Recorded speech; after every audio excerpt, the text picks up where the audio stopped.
Tippett. If you have a question, please use the raise hand function, and then that'll put you in the queue. I'll unmute you, and you'll be able to ask your question. First question, Ryan Rashog. Ryan, as soon as your microphone's active, you can go ahead. Thanks, Andre. Dave, you talked a few times this year about the tone that your leadership group had set through the year. Your captain and alternate captains, just sort of the tone that they set in practice and in the room. I just wonder what you've seen, maybe from Connor in particular, in this training camp that is setting that similar tone towards this playoff series. Well, I think our group, like you say, they have been excellent since the start of the year. You know, we talked about we want to earn the right to be a playoff team, and we've got ourselves in position to do that. You know, our leadership group took a big chunk of that, and there's two ways they do it. I mean, obviously I think they really like each other. There's a good group in the room, and they hold each other accountable. But the other thing they do is they show it on the ice. And you know, if it's any indication, Connor's come back to our little training camp here, and he's been excellent every day. And when he's out there playing the way he can, he drags everybody along with him. So our leadership group has been excellent throughout the year.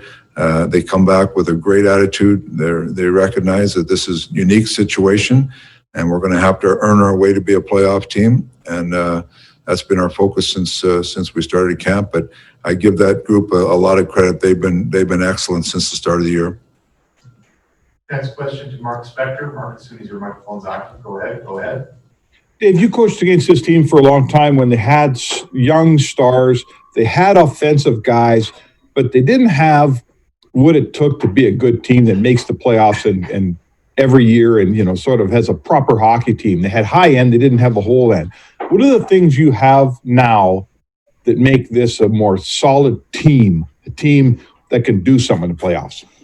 Well, I think there's a couple of things. I think those young guys, high-end talent guys you're talking about have all matured. And not only are they great players, they've matured into figuring out how to win a little bit in this league. So I give them credit for you know, just the learning process they've gone through to get to be a better team.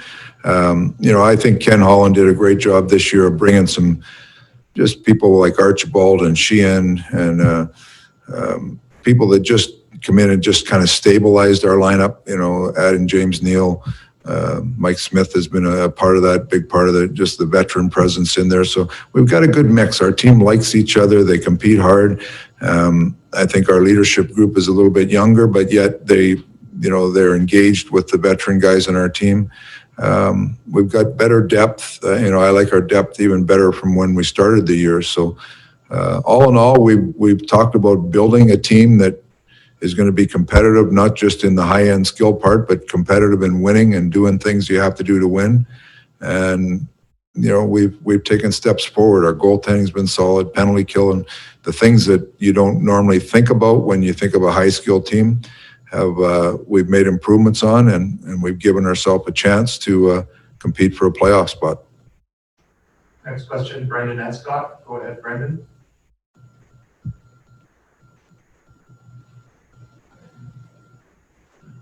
Brendan, just unmute your microphone and you'll be able to ask your question. We'll go to the next question. Daniel Nugent-Bowman. Daniel, as soon as your microphone's unmuted, you can ask your question. Hey, Dave. Obviously, you guys got off to a really good start, 5-0, and then had some peaks and valleys along the way. But I'm just curious if there was a point in the year where you felt you really had something here and that this was a playoff team. Was there a point where you can kind of put your finger on things kind of turning your way and kind of getting to the point where you wanted to be?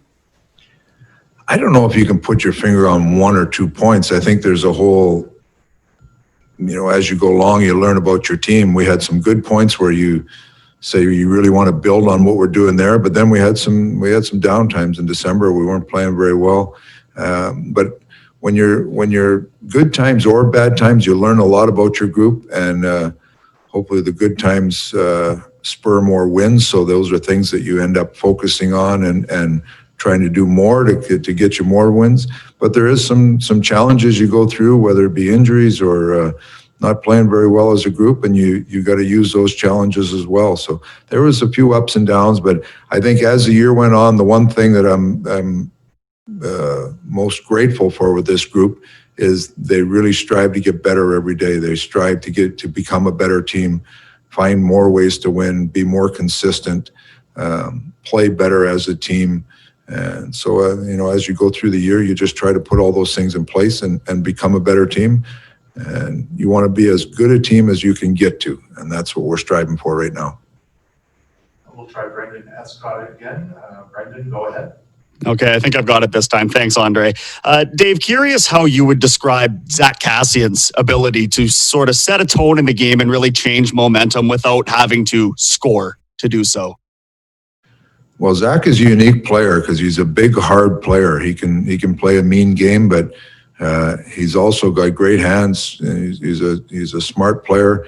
He can contribute in a lot of different ways. And for a player, a big physical guy to be able to play on a line like he plays with Nugent Hopkins and McDavid, he's got to have skill and smarts, and he's got some grit to add to our team. So he contributes a lot of different ways. You got a heavy, hard guy like that can have an impact on the game and grinding people down. So he's a key guy of our team, playing on that top line, and he does a real good job up there for us. Next question, Jim Matheson. Jim, as soon as your microphone's active, you go ahead.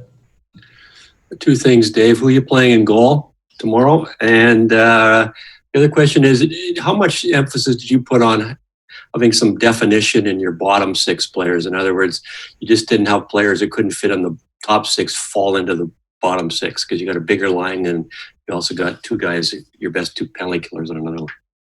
Well, what you try to do, I think one of the coach's biggest jobs is to find ways where you can maximize the people you have. And, in the bottom six, you're looking for people that fill roles there, whether it's a checking role, penalty kill role, secondary scoring, some size, face-offs. I mean, there's a lot of different aspects there you're looking at.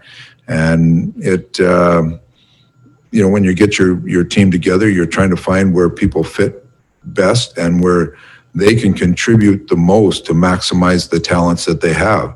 And, you're looking for people that can play in certain roles that help your team win in those. So whether it's a checking line or some penalty killers, and I feel like we've got some real capable parts there.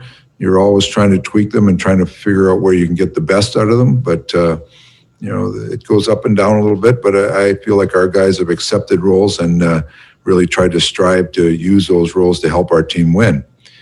And as far as the goaltender, Jim, you'll remember this. There's an old hockey movie called Slapshot where somebody walks up to Paul Newman and asks him how his power play is.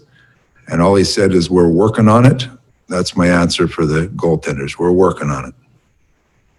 Next question, Ryan Rashad. Ryan, go ahead. All right, thanks, Dave. I'll follow up on that a little bit because we're not able to get in and watch practices and such.